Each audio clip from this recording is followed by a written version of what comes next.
First of all, had a great and an insightful session. I was part of the gender discussion, and it certainly was interesting. And we will now hear from our rapporteurs / panelists. And let me quickly introduce them to you. First, we have Fridah Githuku. She's the Executive Director of Groots Kenya. She's which is a national movement of grassroots women and girls. She's a vocal champion for gender justice in land governance, an awardee of the 2018 campaign Woman of the Year Award for advocating equal land rights for women and men. She's the global co-chair of the ILC, and she's also a member of the Landak Professional Learning Program. Then we have Marko Lankhorst, the Strategic Program Development Advisor for IDLO. And Marko is also a member of the advisory committee of Land at Scale, so we're very happy to have him here too. Then Lorenzo Cotula, Head of Law, Economies and Justice Program at IIED, and his work focuses on land governance, particularly in the context of international investment and trade. Fourth, we have Satge, a Senior Research Associate at Puhlisani NPC and also Knowledge Engagement Researcher for the Land Portal Foundation. He has long been involved in land and tenure reform with a focus specifically on Southern Africa. And last but not least, we have Mohammed Abdullahi Maloom. He's a land governance specialist based in Chad. Maloom has worked with Cadastre International on the land at scale intervention there. And he's currently working with the FAO on Chad's land policy development. So I will give each of the panelists about 3 to 4 minutes to report back on and share the results of the discussions. So first of all, I'll give the floor to Fridah to share the results of the discussion with her group on gender and her thoughts on the tenure security study. Fridah. Thank you very much. I think there was consensus that the theme is gender and marginalized groups, not weak group. I hope that can be corrected in the report. And thank you to Jaap and Guus for that wonderful report that was presented. I had an opportunity to read it before, and it's really informative. So on the number one, on the main causes of insecurity for our theme, gender and vulnerable groups, we discussed that cultural law still privileges men during marriage, even after divorce, making it very hard for women to claim their rights. So they are a big contributor to the tenure insecurity for women.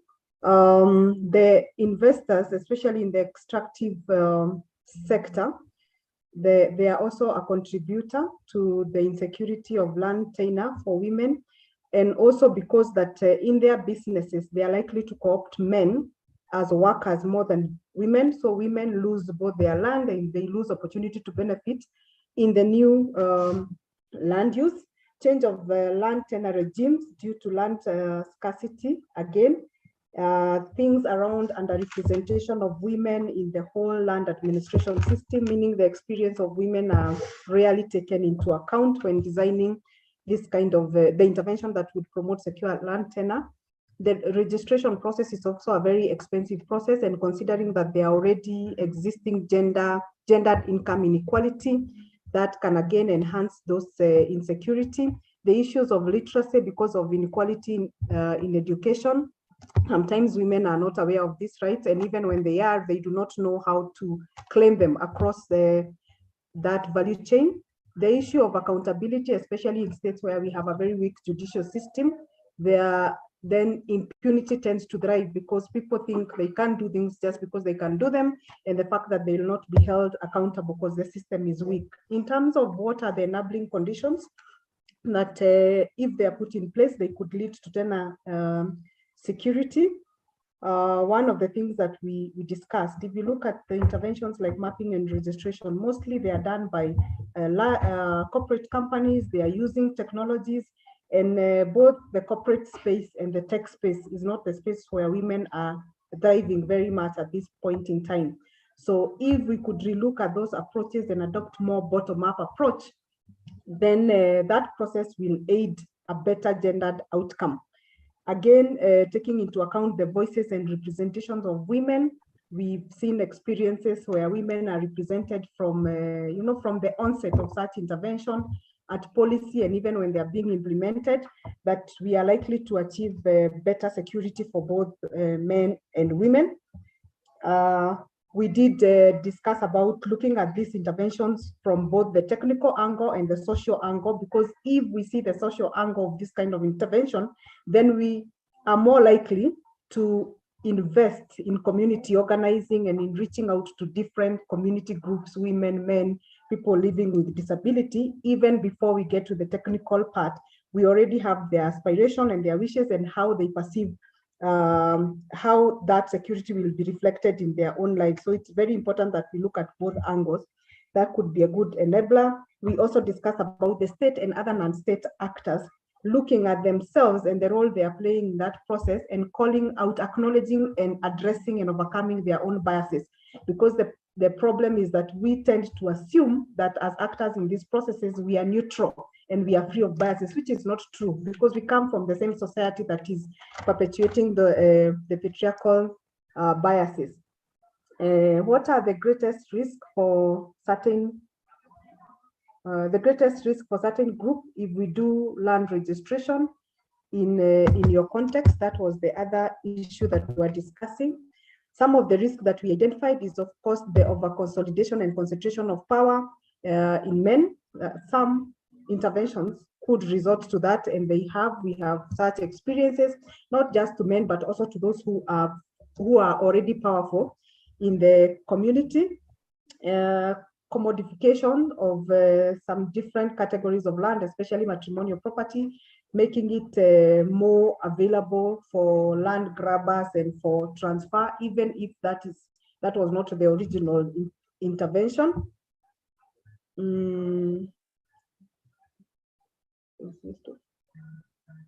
We also know that the market perceives, sorry, I know I'm taking extra time, I'm about to wind up. We also know that the market perceives women as, men as better market actors. And so the moment we equip them with this registered land, and the market is already in favor of them as better actors than women, then we have layers and layers of privileges that are going towards one gender and not the other. Of course, the risk around compensation and resettlement, I will not overdwell in that because I know it's an old conversation that have been had by people in this call. We can mitigate this risk, but by having women participating, including what we define as technical roles, adjudication, mapping, and registration, adopting the bottom-up approach, investing in community organizing that precedes even the registration and mapping intervention, and building much more strong women movements, movements for other populations that are left behind, because when they are together, they are able to articulate their rights much more strongly and they are more likely to be heard. Thank you, and sorry. Thank you, Fridah, for wrapping up so much into so little time. Let me now hand the floor to Marko to tell us about the land and conflict discussion. Marko, to you. Yeah, thanks so much. And I'll say at the outset, it is going to be challenging as we had 22 very vocal participants in our group from Africa, Latin America, the Caribbean, the Middle East, Asia, all giving examples. Very rich discussion. No room for Gemma or myself even to insert any idea. So I'll give it my best try. That's what I can promise you. So our session was on tenure, security, and conflict, and I guess one of the lessons or realizations for me was first that we need to start unpacking a bit what we mean by conflict, because we spoke about conflict in many different ways. At the level of disputes between neighbors or family members, we spoke about intra-community and inter-community disputes, and we spoke more about societal level historical conflicts impacting on land-people relations. And all of these are often connected in different ways and through different directions of causality. And as I said, one of the realizations is that we may need to delve into this a bit deeper to understand how actually they impact things. Also mentioned that there are conflicts that are out in the open, but there are groups of people who can be affected by changes in laws or policies relating to land, who are disenfranchised, who have little rights to begin with, and who may not immediately run to a court or start drumming on making noise, but are in a situation of a sort of a frozen conflict where they cannot enforce their rights. So that's just one. And then two, this was about tenure, security, and conflict. But I guess very quickly, and perhaps this is also because of how we framed the session, we started looking from the beginning at land tenure registration and conflict, which is obviously not necessarily the same.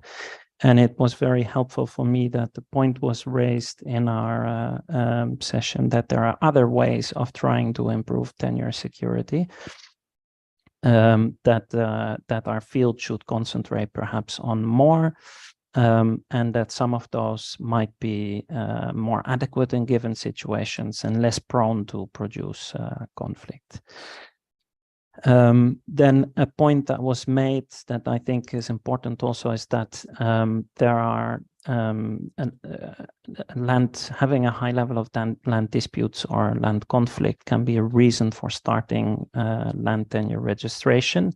But it was mentioned that it's important to realize that there is a range of different factors contributing to dispute and conflict levels, not all of which you will be able to influence through registration. So there are socioeconomic factors like demographics and what have you that put pressure on land resources, and whether you register or not, those will continue to exert that pressure.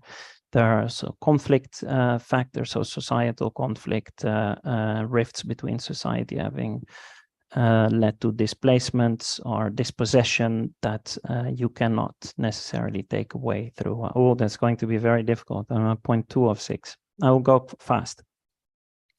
So just to say that registration is can be part of a solution, but it will not solve the issue of there being disputes on the whole. The question was asked, so do participants recognize that there is a tension between land registration and land conflict, in the sense that it may be aimed to reduce it in the long term, but it can certainly contribute to additional disputes or a worsening of disputes in the short and medium term? I guess overall our panelists, our participants gave us a resounding yes to that. And we had examples from all regions that I mentioned of disputes emerging during registration, disputes emerging after registration, and the conclusion in this regard was that we should look at the interrelation between conflict and registration as a very dynamic one that starts well before registration, where there can be conflicts and frictions. And land tenure registration happens in that context and can either contribute or reduce it. I fear that on the issue of what can we do to prevent and mitigate, it's my final point, Vitska, I promise. We didn't have quite enough time for that, but I'll mention 2 important points that were raised. First, several participants mentioned the importance at the start of these kind of initiatives to adopt a broad participatory approach to ensure that people are aware of what is happening and have agency in the process, and could perhaps also say, well, this is not the most suitable thing for our circumstances. We actually don't want it.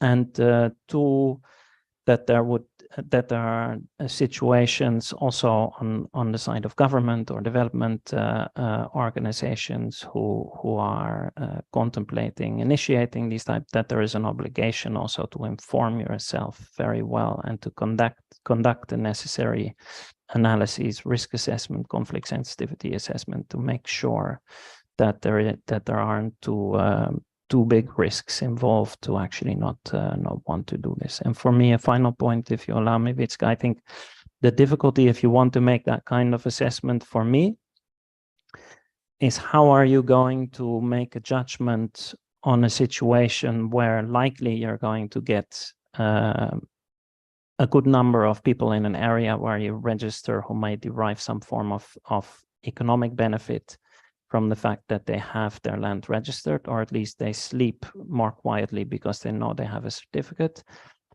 And some groups in the same society who will have been disenfranchised or don't see their land improved. Some people who get into a conflict because of this. So the effects are never going to be uniform throughout the community, but it's going to be different for many people depending on their starting situation. And how do you make a judgment as to whether that is something that you can go ahead with, yes or no? Yeah. Very difficult question that you leave in our middle here, Marko. Thank you for reporting back on such a dense discussion. Let us now give the floor to Lorenzo to talk more about the economic development, production and productivity discussion. Lorenzo, please.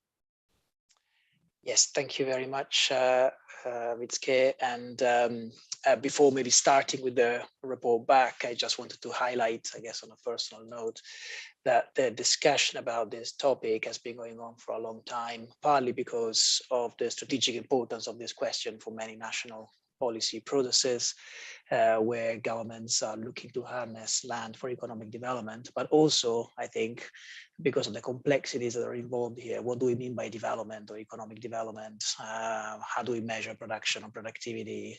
Tenure security for whom, in what form, etc. And these questions are often very highly contested, right? So there's significantly different views as to what these terms mean or should mean. And also it's important to note that many actors do not frame land issues primarily in economic terms, right? But rather in terms of sociocultural values, in terms of questions of justice, historical redress, the importance of securing the rights of indigenous peoples as part of strategies to tackle climate change, just to mention a few examples. But coming to the specific question that we were tasked with to address as a breakout group, we had a good discussion relying on both reflections and also very concrete experiences that were shared in the group from Colombia, St. Lucia, South Africa, Namibia, and so on. And we really focused on two strands of exploration, both relevant to the question of the relationship between tenure security on the one hand and economic development on the other. The first strand is whether and through what channels there are the different forms of tenure security can contribute to economic development. So it's effectively a causation question. It's a question about the modalities through which tenure security can contribute to economic development. And we had a discussion about that also problematized that sort of the assumptions that underlie that question. So for example, a question was raised as to whether the causation could be the other way around. Does economic development increase demand for land registration services, for example? How about looking at aspects broader than just economic? There was one experience that was shared where stronger land rights enable certain groups to more effectively engage with local government bodies, for example. And also a strong emphasis on the issues of winners and losers in land governance interventions, a well-known issue. And particularly, as was mentioned, that particularly because land titling itself can increase land value and land values, and as such potentially also increase competition for land. And there we had a couple of experiences that were shared. One contribution from South Africa highlighted the specific challenges that women's groups face in accessing land and related services. And then we also had one experience relating to Namibia, where most of those involved were in fact women due to proactive efforts at design and implementation stage, with women representatives highlighting different priorities compared to those articulated typically by men. So really problematizing that notion of this linkage, this direct linkage between tenure security and economic development by highlighting the distributive aspects, the wider issues of relations to government and so on. One particular point that we discussed was the issue of collateralization. So the notion whereby formalization of land rights would enable landholders to secure a bank loan through using the land as collateral. There is interest in this in Colombia. For example, we heard during the discussion, but there was also some skepticism in our group about this effect. In particular, it was felt by some that banks are often more interested in income and bank statements than small plots of rural land. So the evidence as to whether this collateralization effect does materialize was debated. So that's the first strand of thought and the first strand of exploration. The second one is which approaches then are most effective in strengthening tenure security with a view to promoting economic development. And so here the discussion was much more about the practical side of land tenure interventions. There was an emphasis on the fact that land titling registration is not the same as tenure security. Mixed evidence, it was felt, on the effectiveness of conventional land registration approaches, and also a distinction drawn between land reform narrowly focused on certain land issues on the one hand, and on the other, a more comprehensive agrarian reform approach that would also address issues of credits and so on. The experience of St. Lucia was mentioned in that it seems that there was a shift in the 1980s from a deeds registration system to a torrents system, which led to a significant increase of the scale of registered land in the country, the number of parcels at least, but there were also challenges associated with that. It seems particularly the ability, the pressure on the administrative structures to handle the conflicts that arose partly in connection with that process, not just the process itself, but also the outcomes of the process. And then finally, and I'm from please, Lorenzo.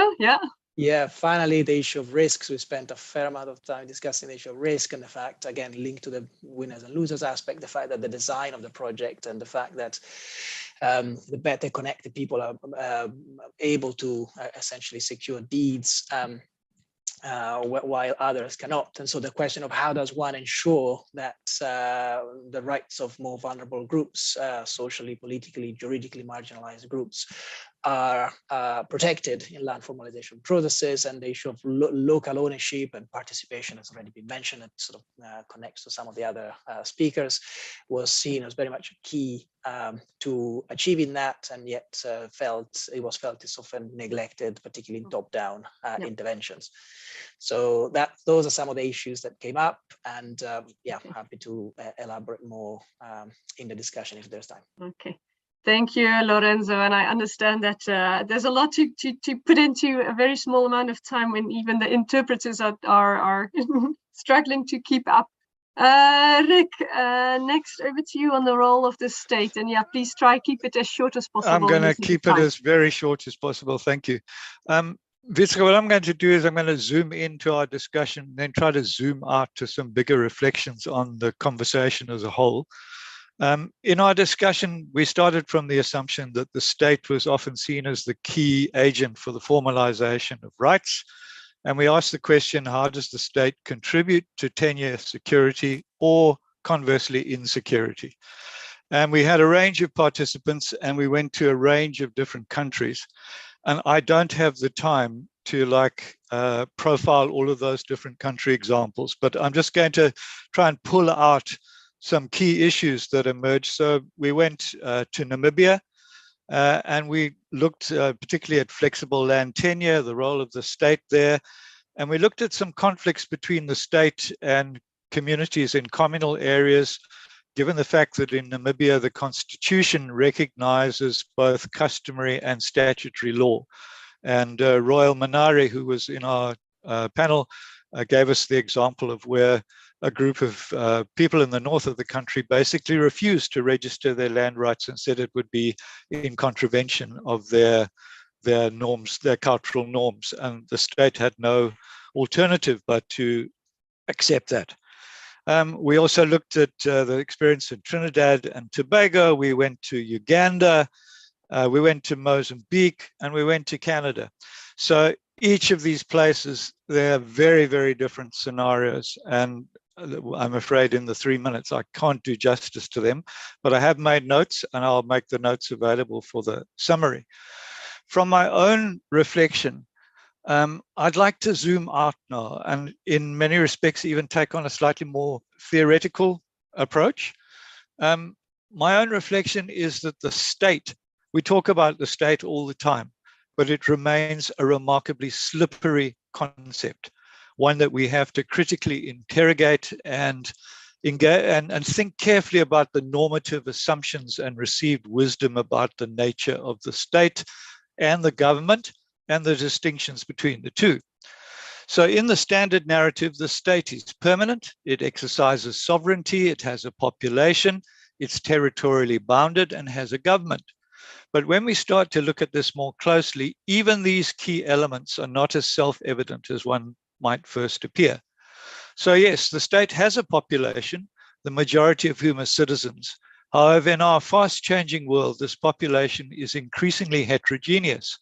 Some may be farmers, others are pastoralists, artisanal miners, or fishers. Many have urbanized and live in sprawling informal settlements. Populations, though, increasingly contain a significant number of citizens who are either internally displaced, as well as increasing numbers of non-citizens who are economic migrants or who have fled across borders as refugees from conflict and climate change. Against this backdrop, many populations increasingly experience conflicting and overlapping rights in land and, crucially, to water and natural resources. The states have territory demarcated by boundaries, but these boundaries themselves are often disputed and frequently porous. In much of the global south, as we know, boundaries were almost always arbitrarily demarcated by the colonial powers, which ignored realities on the ground. And of course, the South doesn't have a monopoly here. If we look at a changing map of Europe, over the last 100 years, we'd see massive territorial shifts. I'm getting there, I'm nearly there. So finally, where there's government which exercises power on behalf of the state, but which may or may not democratically represent its citizens, the government is expected to play a significant part in securing their land rights. And these come in many different shapes and sizes, from democracies, monarchies, and dictatorships. And it would be a really interesting example if participants in this discussion wrote in the chat the first 3 words that came to mind to characterize the state and government in their own country. I'm from South Africa, and where I'm based, the words fractured, corrupted, and untrustworthy would be first in the queue. And this is crucial to thinking about the state. How do we understand the state? How do we take a real world perspective on the role of the state? And if we pay much closer attention to understanding the particularities of the different contexts in which we work and the struggles for power and the way these are framed by history, this could help identify much more viable starting points to clarify how tenure can be made more secure, for whom, for what purpose, and against what threat. Thank you. Excellent. Thank you very much, Rick, on those insights. Then lastly, I want to give the floor to Maloum. There was a very lively French debate. Maloum, if you can please try and wrap that up in 3 minutes. He will speak in French, so there will be translation available.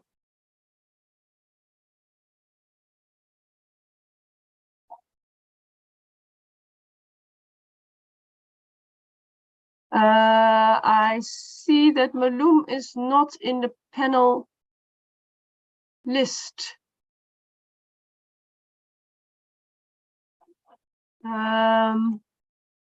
Is Maloum here? No. Barbara, can I ask you to very quickly wrap up? He's here. He's here. Oh, is he? Can you allow him to talk, Neil?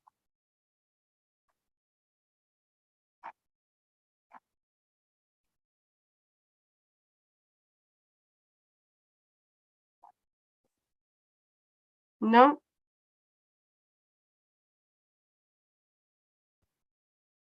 No. Then I allowed him to talk. I changed his permissions. Okay. Is Maloum? Oui, est-ce que tu me suis? Oui, oui, oui. Ok. 2 minutes, s'il vous plaît. C'est possible?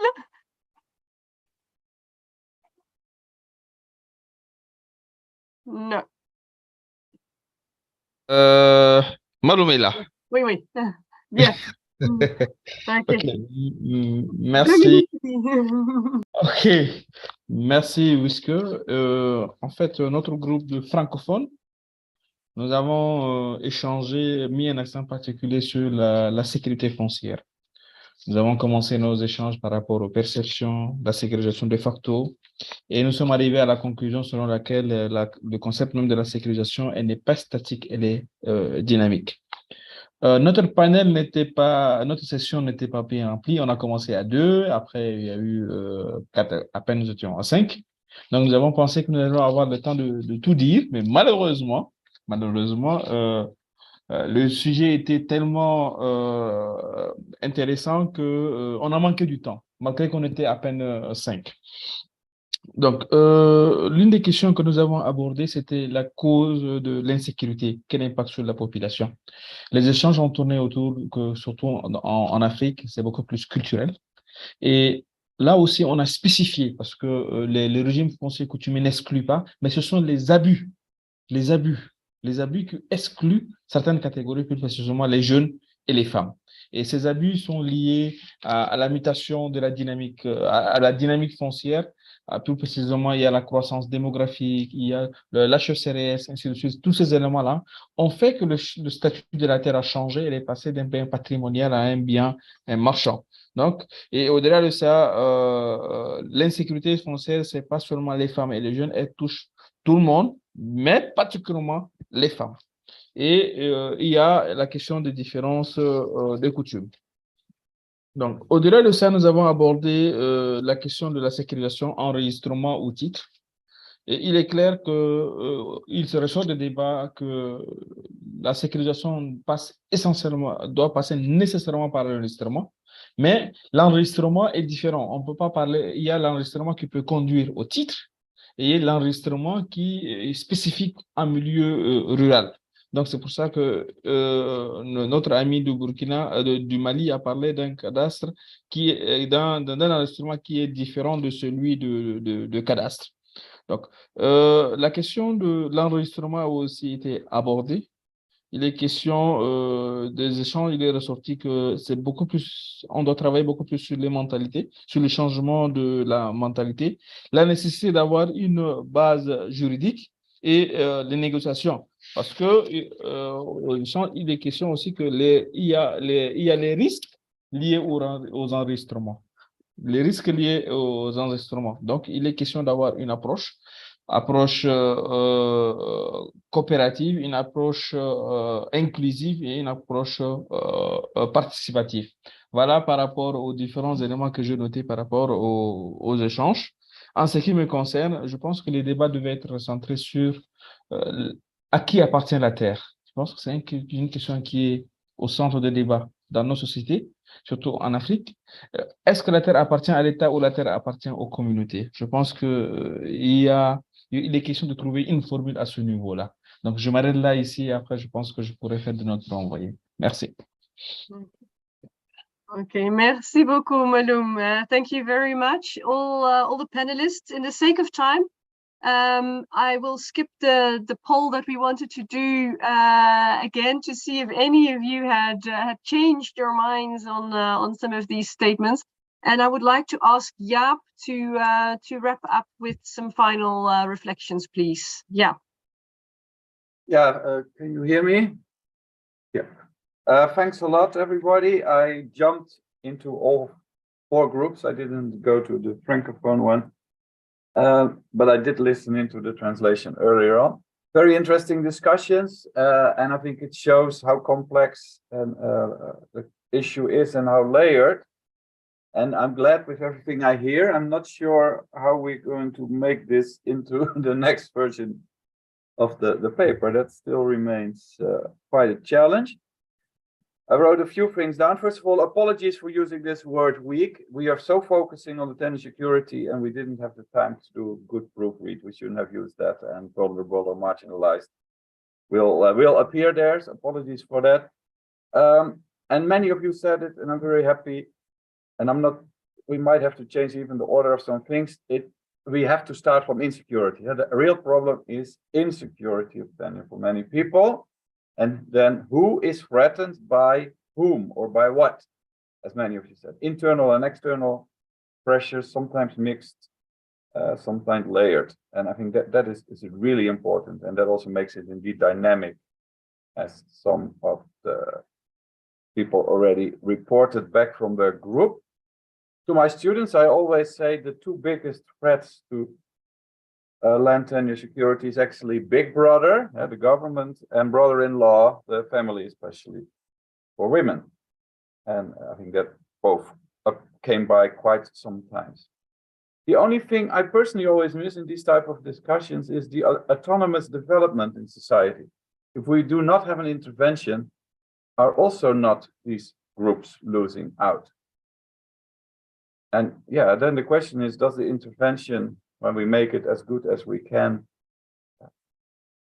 make the most vulnerable groups in a better position, or do we make those in the middle a bit safer at the cost of those at the bottom of the vulnerability ladder, if something like that could be said?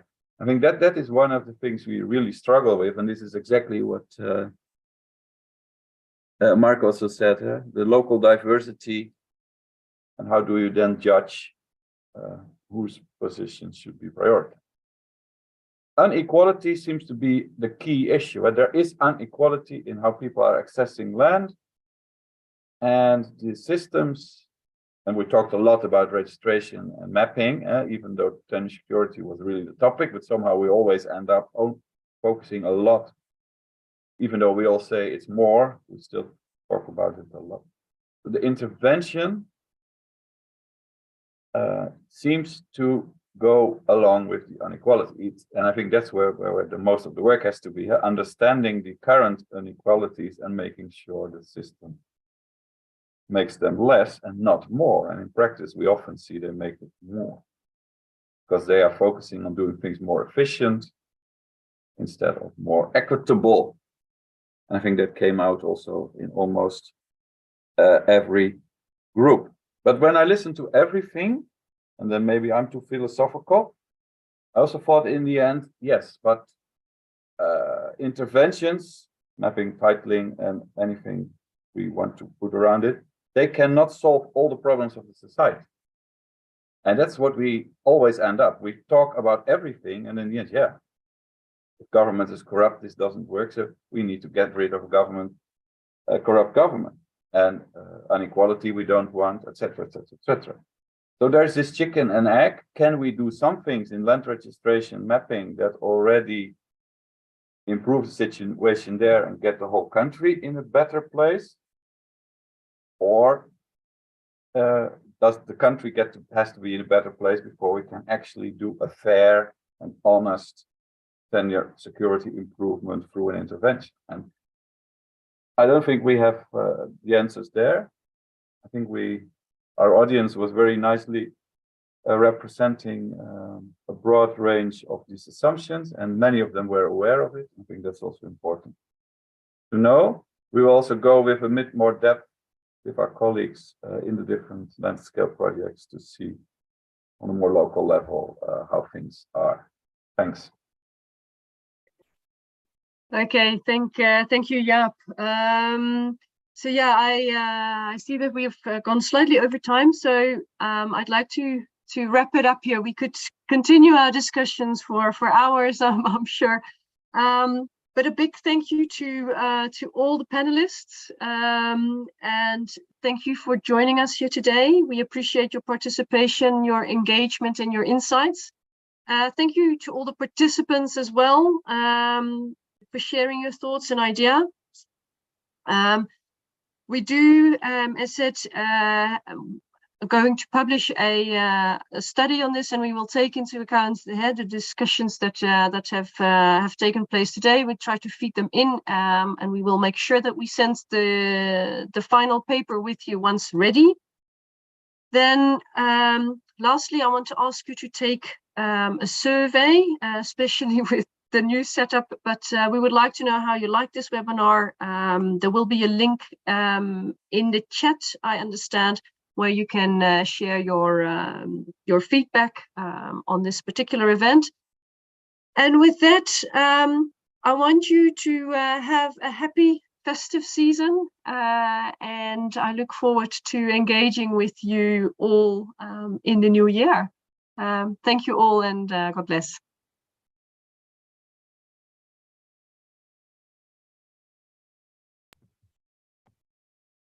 Thank you too. Bye-bye.